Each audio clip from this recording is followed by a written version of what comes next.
I hear some of my own material on television, and they won't let me do it, but still another guy can go on the show and do it. You know, it's really funny. And then they get the young black comics and they twist their minds, you know, and they talk about watermelon and rolling their eyes. It's just young Stephen Fetchits and Mantan Moreland's repeat, that's all. But I won't go that direction.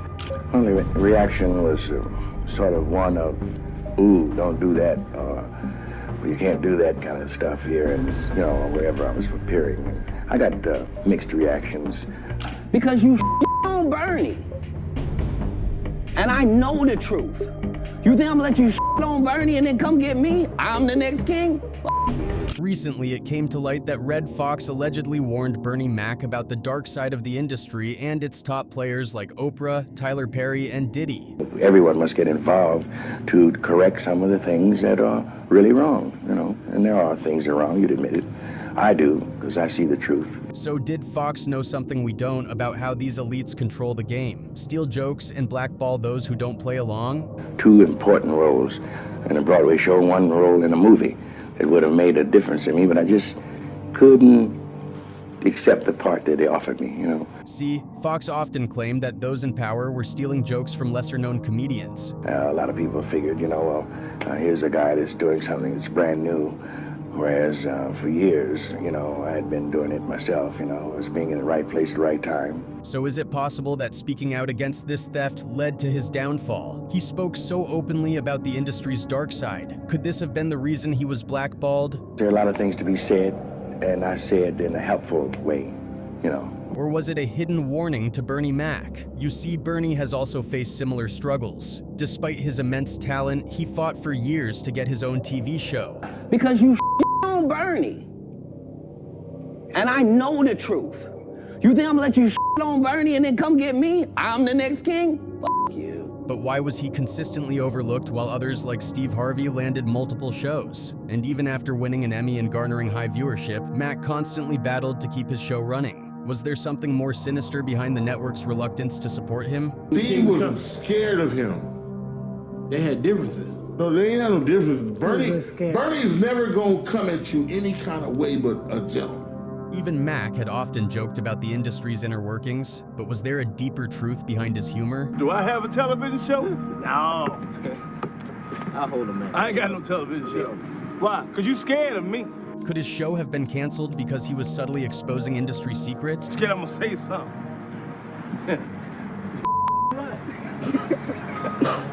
Think I won't say something? Let me tell you something. Y'all been with me for a long time. And surprisingly, Red Fox also warned Bernie Mac about the industry's dark side long ago. So did Mac face the same fate as Fox for refusing to conform? Not too encouraging, you know, but I still stick with it. I believe it's something will happen. Because I'm pretty hard-nosed about it. I'm going to make it regardless, you know. I know people for that. And Fox also spoke of new black artists being given everything because they supposedly sold their souls. Is this why Fox was denied almost everything? I'm born for comedy, you know. That's my forte. I know what I'm set for. I'm a nightclub comedian. I'm not a television comedian. And why did Bernie seem to suffer similarly? Could there be a hidden agenda against those who refuse to play by the industry's rules? Try y'all with us. I can't drive. I can't go no motherfucking way. I ain't got no outside kid. Get ready, folks, because you're about to dive into some stuff hardly anyone knows. Why was Red Fox targeted? Why did the elites want him out of the picture? Were they scared of him? Did Fox know something so heinous that they had to bury him along with his secrets? And why did he warn Bernie Mac? Did he see Bernie facing the same fate? This video is all about these questions, so buckle up and let's get started. Red Fox, the iconic American comedian and actor, left an enduring legacy in the realm of entertainment through his memorable role in the legendary television series Sanford and Son and his groundbreaking comedy albums. Yet, beneath the glitz of his success lurked a somber reality that eventually engulfed him: financial devastation. I hear some of my own material on television, and they won't let me do it, but still another guy can go on the show and do it. You know, it's really funny, you know? And then they get the young black comics and they twist their minds, you know, and they talk about watermelon. During the 1970s, Fox soared to the pinnacle of comedy stardom. Widely recognized for his talent, he commanded some of the highest paychecks among comedians of that era. Adding to his triumphs, his portrayal of Fred Sanford in Sanford and Son propelled him to unprecedented heights, making him the highest-paid actor on TV for several consecutive years. Nevertheless, fame often accompanies a deceptive sense of invincibility and a penchant for discretionary spending that can spiral out of control. Red Foxx unfortunately fell prey to this phenomenon, succumbing to a lifestyle of extravagance. Complicated by expensive divorce proceedings and a tendency to procrastinate on taxes, he found himself submerged in debt when tragedy struck. It's just young Stephen Fetchits and Mantan Moreland's repeat, that's all. But I won't go that direction. I turned down 2 major roles in a Broadway show. At the time of his passing, Red Foxx faced a staggering $3.5 million in unpaid taxes. Consequently, this overwhelming financial burden wiped out his net worth entirely, leaving the once prosperous star with a crushing $3.5 million on his balance sheet. The narrative of Foxx's downfall is both cautionary and tragic, serving as a stark reminder that fiscal responsibility is paramount, regardless of one's level of success or earning potential. Despite earning astronomical sums during his prime years, imprudent financial choices led to his ultimate financial ruin. One role in a movie that would have made a difference to me, but I just couldn't accept the part that they offered me, you know. It was really going back before Civil War days, you know. Though Red Foxx departed this world amidst financial challenges, let us not overlook the profound impact he had on comedy through his revolutionary contributions. His unfiltered humor reshaped stand-up comedy, leaving an indelible mark and opening doors for generations of comedians. Red Foxx's portrayal of Fred G. Sanford in the immensely popular television show Sanford and Son played a pivotal role in his financial prosperity during the 1970s. The show consistently secured a place among the top 10 programs throughout its 5-year run, granting Foxx the leverage to negotiate higher salaries for his role, ultimately earning him around $35,000 per episode. And shuffle and this here and that there. I talk bad enough already. I don't need to put it on film, you know.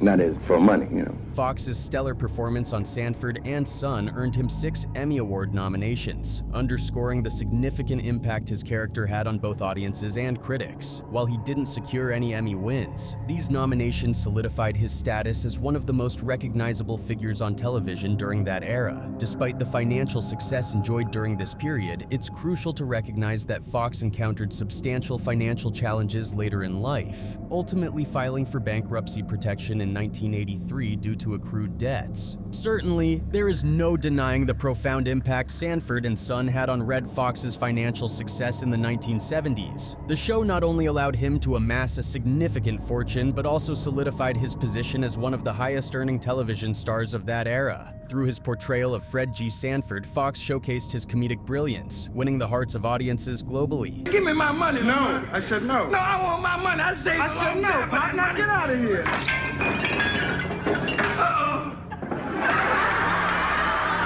Even though Red Foxx made a ton of money, he ran into some trouble that hurt his finances. People say he had some pretty wild spending habits. He made millions every year but spent like there was no tomorrow. Because of that, his fortune slowly disappeared over time.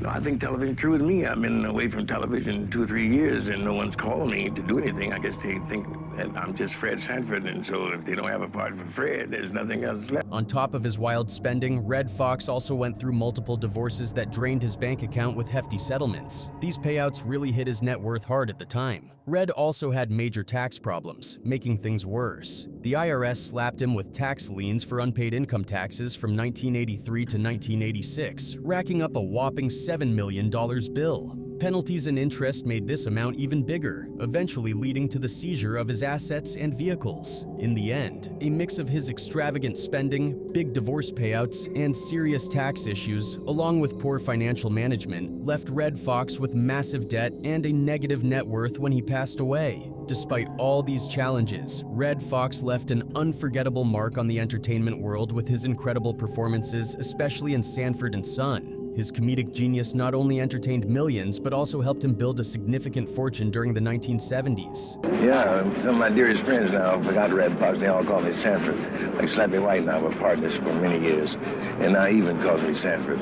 Some of Red Fox's admirers believe that his financial troubles were partly due to racial factors and systemic issues in the entertainment industry. They argue that certain power dynamics and biases made things harder for him. Red performed on Sanford and Son until 1977. He then signed the richest contract in television to star in a variety show on ABC called The Red Fox Comedy Hour. After initially gaining high ratings, the show was canceled at the end of its first season. Foxx returned to his stand-up career in Las Vegas, but was involved in a number of lawsuits ranging from a contract dispute with ABC to charges that he had harassed a waitress and assaulted one of his employees. For Red, the 1980s were characterized by massive debt, business failures, and another divorce. He filed for bankruptcy in 1983. In 1986, The Red Fox Show debuted, but it only lasted a few months. A Broadway show, Red Fox and Friends, failed the next year. In 1989, the IRS raided Red's home and confiscated almost everything in an attempt to recover enough to pay his back taxes. That same year, Red starred in the movie Harlem Nights with Eddie Murphy. Murphy was so impressed by Fox's chemistry with Della Reese, Red's longtime friend from the Chitlin circuit, that he created a new sitcom for the pair in 1991. Shortly after his fourth marriage to Kaho Cho, Fox's new show, The Royal Family, debuted to high ratings.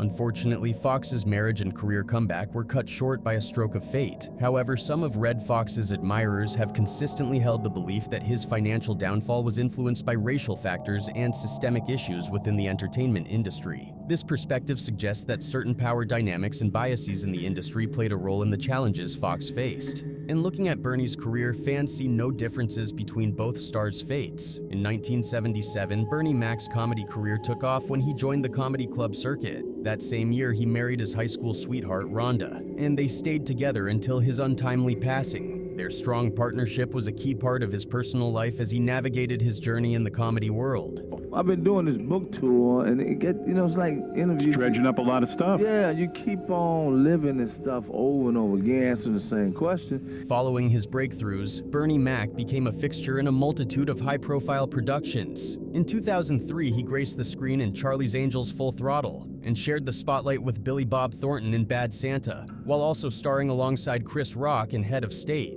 His illustrious career was further punctuated by notable roles in the subsequent Ocean sequels, Transformers, Madagascar, Escape to Africa, and Soul Men. Bernie Mac's consistent presence in these major projects solidified his status as a respected and accomplished actor in the entertainment industry. In a tragic turn of events, Bernie Mac's promising career came to an abrupt end in 2008 when he fell victim to pneumonia, further complicated by his enduring struggle with sarcoidosis.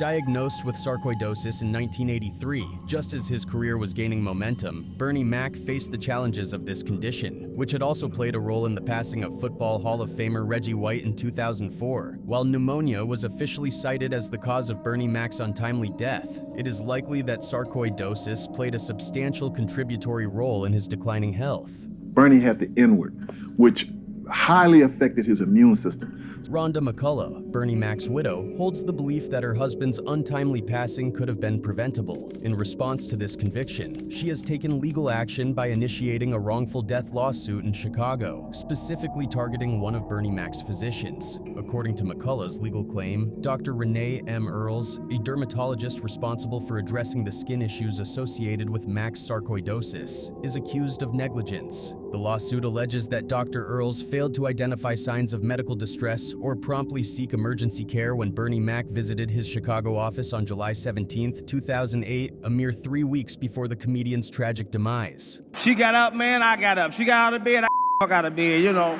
On that fateful day when Bernie Mac visited Dr. Renee M. Earls' office, he was already grappling with a fever, fatigue, and respiratory difficulties. During the 9 hours Mac spent at the office, he displayed unstable vital signs, including a rapid heart rate and breathing. However, as per the allegations in the lawsuit, Dr. Earls purportedly failed to recognize the severity of the situation. According to the legal claim, Dr. Earls neglected to identify cardiopulmonary instability or acknowledge the abnormal vital signs and signs of impending respiratory failure. Tragically, during this critical period, Dr. Earls did not take immediate action, such as calling 911 or arranging for the actor's transfer to an emergency room. When I heard that he was in the hospital, I knew then how serious it was. As a result, Mac died unnecessarily, the suit claims, and his family has been deprived of his love, companionship, and emotional support. One physician wrote in an affidavit supporting the lawsuit that if Earls had dialed 911, Mac would have received timely medical care and would have survived. That's where the speculations were started, and people believe that Hollywood is directly or indirectly involved in Bernie's death. Bernard discovered his life's mission at the tender age of 4, driven by a desire to make others laugh. He declared, "Mama, I'm gonna be a comedian so maybe you never have to cry again," after watching his mother laugh at Bill Cosby while she was sobbing. Before achieving success in comedy, Bernard worked in various jobs, including as a truck driver, restaurant manager, mover, basketball instructor, and Wonder Bread delivery man. In 1990, he had his big break when he won first place in the Miller Lite Comedy Search with an outstanding performance. Russell Simmons took notice and gave him a spot on his groundbreaking program, Def Comedy Jam. Bernard's reputation grew and he was invited to perform again after his initial performance was so warmly appreciated. Bernie Mac quickly became a sensation after his breakout on Def Comedy Jam. Soon after, he toured as the opening act for artists like Chaka Khan, Barry White, The Whispers, and many more. In 1992, he made his feature film debut in Mo Money, but it was his role as Pastor Cleaver in Ice Cube's popular film Friday in 1995 that really marked his breakout performance. He continued to appear in numerous movies after that. One of Bernie Mac's most quoted and memorable stand-up bits is Milk and Cookies, where he hilariously recounts his nieces and nephews moving in with him and his wife because their mother got hooked on drugs. Mac's storytelling shines in this bit, solidifying his reputation as one of the greatest comedians of all time. The Milk and Cookies bit can be seen in the Spike Lee-directed concert film The Original Kings of Comedy. The audience has no problem relating to Bernie Mac's struggles of raising children, making it one of his standout performances. That's right, I said I'm gonna bust her head to the white meat show. And I ain't ashamed that I said it, and ain't nobody gonna make me take it back. After the release of The Original Kings of Comedy, many fans were asking, who is this guy? Sure, we recognized him from favorite movies like Friday, The Players Club, and How to Be a Player, but after Kings of Comedy, we all knew Bernie Mac by name. There was a reason why Bernie Mac closed out the show. Nobody could follow him. And we all wondered, why doesn't he have his own show? Because they were scared. I ain't got no television show. Why? Because you scared of me. Scared I'm gonna say something. Mother right. See, at the time, Steve and Cedric shared the screen on The Steve Harvey Show, and DL had The Hewleys, but Bernie Mac had yet to break through the mainstream. It's not like people weren't trying to get Bernie Mac on TV. His first attempt was hosting an R&B jazz late-night variety show on HBO called Midnight Mac in 1995, which only lasted 4 episodes. Chris Rock, who cast Mac as his brother in the 2003 comedy Head of State, said that he tried to get Bernie a TV show before he became a household name. Chris Rock mentioned that he had a meeting with NBC a few years ago. During the meeting, they asked him what he wanted to do, and he expressed his desire to create a TV show featuring Bernie Mac. He emphasized Bernie Mac's name multiple times, but NBC seemed hesitant and ultimately decided not to pursue it. It seemed obvious to everyone except for TV executives that this comedian needed his own show. Larry Wilmore, who co-created The PJs and would go on to co-create Insecure with Issa Rae, realized the same thing that Chris Rock and everyone else who saw Kings of Comedy did. Bernie Mac was a bona fide star. Wilmore thought that Mac would be the perfect muse and star for a TV show he was working on. In a 2018 interview with the Television Academy, Wilmore explained how the show came to be. He said, "It was timing. I had the idea without Bernie based on a show.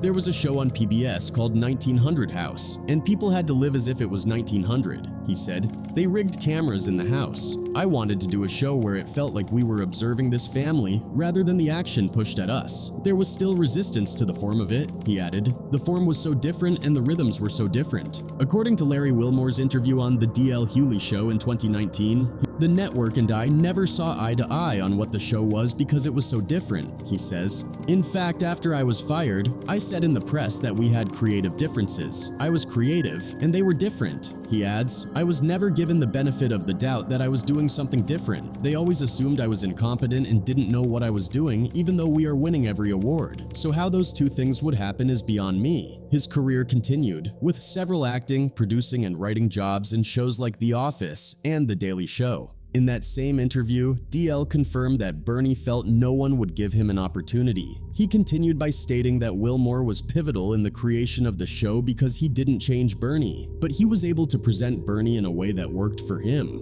Wilmore added that because of his show The PJs, he knew he wanted to do a non-animated sitcom, so after seeing the original Kings of Comedy, he approached Bernie with the idea and he loved it. So did Foxx. Wilmore's goal was to show a different side of Bernie, which is why he says that the single camera format was so important to the show. He explained that Bernie Mac as a comedian on stage was very dynamic. If he had Bernie performing in front of an audience, he felt he would be competing with that larger-than-life version of Bernie and believed he would lose. However, he thought that if he were doing a single camera show, he could present a more intimate portrait of Bernie that wouldn't compete with his stage persona, allowing viewers to get to know Bernie in a different way. The Bernie Mac show premiered on Fox in November 2001 to decent ratings. The first season averaged 9.5 million viewers and was critically acclaimed. Larry Wilmore won an Emmy Award for writing the pilot episode, and the series also won a Peabody Award for its first season. That same year, Bernie Mac himself was nominated for an Emmy, a Golden Globe, and an NAACP Image Award for Best Actor in a Comedy Series. After the successful first season,